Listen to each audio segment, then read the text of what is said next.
Assalamualaikum warahmatullahi wabarakatuh. Perkenalkan, nama saya Fertianiza Lifta Pertiwi, NIM 1901020042,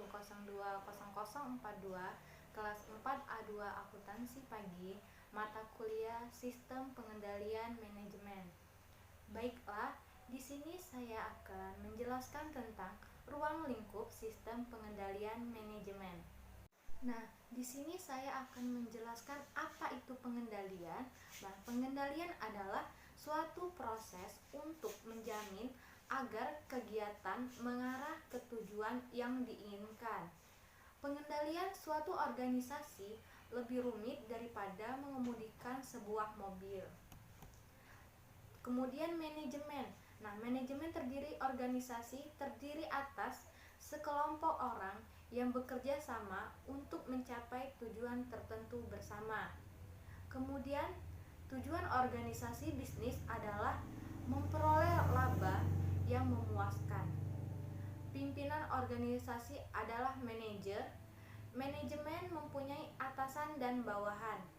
Manajer senior menetapkan strategi untuk mencapai tujuan organisasi. Nah, proses pengendalian manajemen adalah proses di mana manajer seluruh tingkatan memastikan bahwa orang-orang yang mereka awasi mengimplementasikan strategi yang dimaksud. Kemudian ada elemen-elemen pengendalian. Yang pertama yaitu pelacak atau sensor, sebuah perangkat yang mengukur apa yang sesungguhnya terjadi dalam proses yang sedang dikendalikan.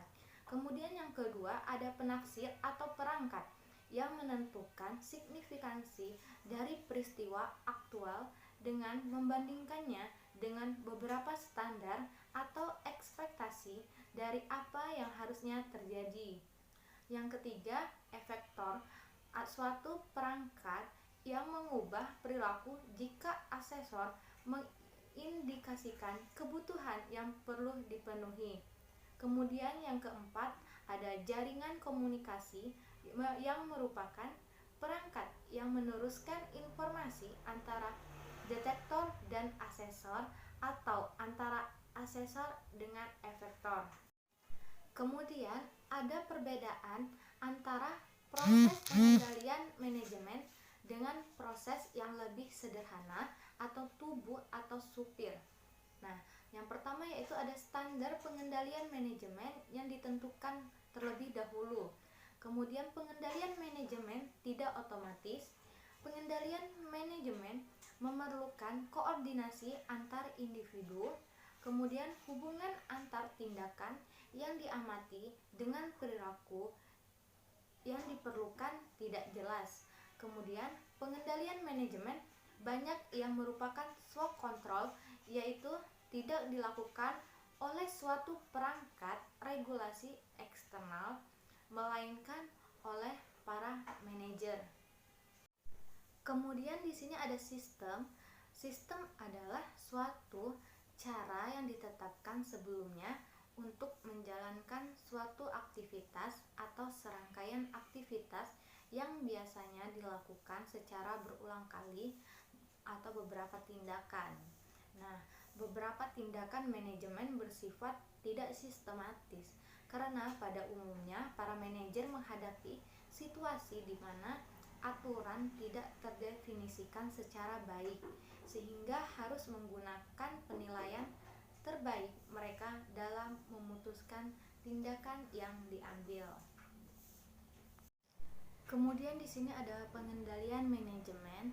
Pengendalian manajemen merupakan proses di mana para manajer mempengaruhi anggota organisasi lainnya untuk mengimplementasikan strategi organisasi. Kemudian ada aspek pengendalian manajemen. Nah, kegiatan pengendalian manajemen yang pertama yaitu merencanakan apa yang seharusnya dilakukan oleh organisasi. Yang kedua, mengkoordinasikan kegiatan dari beberapa bagian organisasi. Kemudian ada mengkomunikasikan informasi. Kemudian ada mengevaluasi informasi dan yang terakhir yaitu memutuskan tindakan apa yang seharusnya diambil jika perlu. Kemudian yang kedua ada keseluruhan tujuan, di mana masalah utama dalam pengendalian manajemen adalah mendorong agar para anggota organisasi mencapai tujuannya sendiri dan membantu pencapaian tujuan organisasi yang selaras.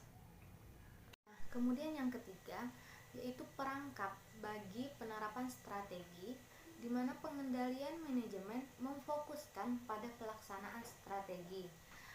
Pengendalian manajemen merupakan satu-satunya perangkat manajer yang digunakan dalam mengimplementasikan strategi yang diinginkan.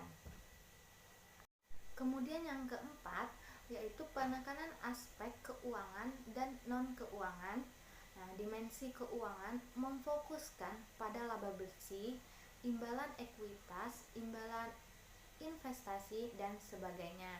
Kemudian ada dimensi non-keuangan, yaitu memfokuskan pada kualitas produk, pangsa pasar, kepuasan pelanggan, dan sebagainya.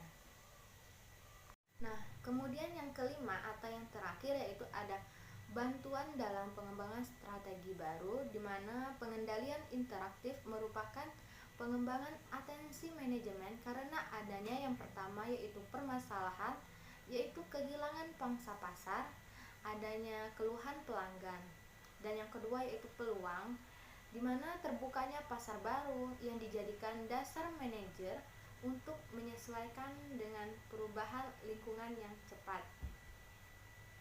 Kemudian di sini ada perumusan strategi, yaitu perumusan strategi merupakan proses menetapkan tujuan organisasi dan strategi untuk mencapai tujuan.